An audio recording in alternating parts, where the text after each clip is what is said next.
जब जंगल तुम्हारा नाम सीख लेता है। अगर किसी रात आप किसी घने जंगल से गुजर रहे हों और कोई बहुत परिचित आवाज़ आपका नाम लेकर पुकारे, तो याद रखिए, हर आवाज़ इंसान की नहीं होती। झारखंड के पश्चिमी हिस्से में साल के घने जंगलों से घिरा एक छोटा सा गांव है। दिन में वो गांव साधारण लगता है, मिट्टी के घर, मंदिर की घंटियां, चाय की दुकान पर राजनीति की बहस और शाम होते ही धुएं की गंध। लेकिन उस गांव में एक नियम है। सूरज डूबने के बाद कोई जंगल की दिशा में अपना नाम जोर से नहीं बोलता। कोई अगर आपको पुकारे तो जवाब नहीं दिया जाता।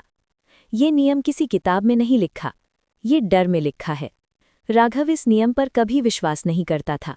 वो वन रक्षक था, 20 साल से उसी जंगल में काम कर रहा था। उसे हर पगडंडी याद थी, कहाँ जंगली हाथी आते हैं, कहाँ तेंदुआ दिखता है, कहाँ नदी बरसात में उफनती है। वो कहता था, जंगल डराता नहीं, जंगल सिर्फ देखता है।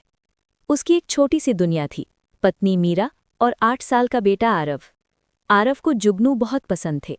बरसात की पहली रात जब हवा में नमी थी और मिट्टी की खुशबू उठ रही थी, आरव ने कहा, बाबा, मैं जुगनू देखकर आता हूँ। राघव ने मुस्कुराकर कहा, दूर मत जाना। बस 5 मिनट। फिर बारिश शुरू हुई, तेज। राघव बाहर भागा। आरव! कोई जवाब नहीं। कुछ कदम दूर मिट्टी पर पड़ी थी आरव की चप्पलें, सीधी रखी हुई, जैसे उसने खुद उतारी हों। आसपास कोई पैरों के निशान नहीं, न बारिश में घिसटने का चिन्ह, कुछ भी नहीं, जैसे वो हवा में घुल गया हो। 3 दिन तक खोज, पुलिस आई, ड्रोन आया, कुत्ते आए, कुछ नहीं मिला। गांव वाले धीरे धीरे लौट गए। लेकिन चौथी रात राघव ने सुना, बाबा, बहुत दूर से, बहुत हल्की पर साफ। वो आवाज़ वो कहीं भी पहचान सकता था। वो पागलों की तरह जंगल की ओर भागा। लोगों ने पकड़ा, ये तुम्हारा दिमाग है। लेकिन उसी रात 2 और लोगों ने भी वो आवाज़ सुनी। इसके बाद ये रोज़ होने लगा, ठीक आधी रात, 12:03 पर। पहले दूर से, फिर थोड़ा पास। बाबा, मुझे ठंड लग रही है। मीरा टूटने लगी। ये हमारा बेटा नहीं है, उसने कहा। कुछ और है जो उसकी आवाज़ ले चुका है। 1 महीने बाद मीरा गांव छोड़ गई। राघव नहीं गया। उसने घर बंद किया और जंगल में एक झोपड़ी बना ली। अगर वो अंदर है, मैं भी अंदर रहूंगा। समय बीतता गया, राघव बदलता गया। उसकी दाढ़ी बढ़ गई, आंखें धंस गईं। वो दिन में बहुत कम बोलता, लेकिन रात में वो जंगल के भीतर चला जाता। कुछ लकड़हारे कहते थे उन्होंने उसे पेड़ों के बीच खड़े देखा है। वो किसी से बात कर रहा था, लेकिन वहां कोई दिखाई नहीं देता था। एक बार एक चरवाहे ने कसम खाई कि उसने राघव के पीछे एक छोटा सा साया देखा। वो साया चल नहीं रहा था, बस खड़ा था, और उसकी गर्दन सामान्य से थोड़ा झुकी हुई थी। 5 साल बाद शहर से आए कुछ युवक हॉरर व्लॉग बनाने गांव पहुंचे। उन्होंने कहानी सुनी, हंसे। कंटेंट मिलेगा, उन्होंने कहा। रात को वो कैमरा, टॉर्च और स्पीकर लेकर जंगल में गए। शुरुआत में सब सामान्य था, झींगुर, पत्तों की आवाज़, दूर कहीं उल्लू। फिर अचानक खामोशी, इतनी गहरी कि कानों में दबाव महसूस हो। उनका स्पीकर अचानक बंद हो गया, बिना कारण। और फिर, बाबा! इस बार बिल्कुल पास से। एक लड़के ने कांपते हुए कहा, मजाक बंद करो। लेकिन सबके हाथ खाली थे, कोई रिकॉर्डेड साउंड नहीं। उनके कैमरे की स्क्रीन पर कुछ झिलमिलाया, 2 पेड़ों के बीच एक धुंधली आकृति। जब उन्होंने सीधा देखा, कुछ नहीं। फिर टॉर्च की रोशनी के दायरे में राघव दिखाई दिया। वो बहुत दुबला हो चुका था। उसने धीमे कहा, आवाज़ को जवाब मत देना, वो तुम्हारा नाम सीख लेती है। एक लड़का हंसा।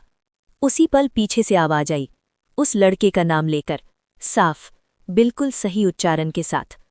उसके चेहरे का रंग उड़ गया, क्योंकि उसका नाम गांव में किसी को नहीं पता था। अचानक ठंडी हवा चली। पेड़ नहीं हिले, लेकिन हवा चली। उनके पीछे मिट्टी पर छोटे छोटे गीले पैरों के निशान उभरे, जैसे कोई अदृश्य बच्चा चल रहा हो। राघव घुटनों पर गिर पड़ा। आरव, बाबा यहाँ है। टॉर्च की रोशनी में उन्होंने देखा एक आकृति, छोटा शरीर, गीली कमीज, गर्दन अस्वाभाविक कोण पर झुकी हुई। वो धीरे धीरे सिर उठाने लगा, लेकिन चेहरा अंधेरे में रहा। और फिर एक और आवाज, ठीक उनके पीछे, वही बच्चे की आवाज, लेकिन इस बार हंसती हुई। लाइटें बुझ गईं, कैमरा गिरा, चीख। रिकॉर्डिंग यहीं कट जाती है। सुबह चारों युवक जंगल के किनारे मिले, बेहोश। राघव नहीं मिला, झोपड़ी खाली, दीवार पर खरोंच के निशान और मिट्टी पर उंगलियों से लिखा, अब वो अकेला नहीं है। लेकिन कहानी यहीं खत्म नहीं हुई। 3 महीने बाद उन युवकों में से एक, रोहित, हर रात 3:17 पर जागने लगा। उसका फोन अपने आप रिकॉर्डिंग शुरू कर देता। पहले सिर्फ बाबा, फिर उसका नाम, धीरे, फुसफुसाते हुए। एक रात उसने रिकॉर्डिंग सुनी। आवाज के पीछे एक और ध्वनि थी, जैसे सूखी गर्दन मुड़ने की टक आवाज।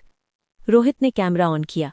कमरे में कोई नहीं था, लेकिन अलमारी के शीशे में उसके पीछे एक छोटा सा साया खड़ा था, गर्दन टेढ़ी और धीरे धीरे सीधी हो रही थी।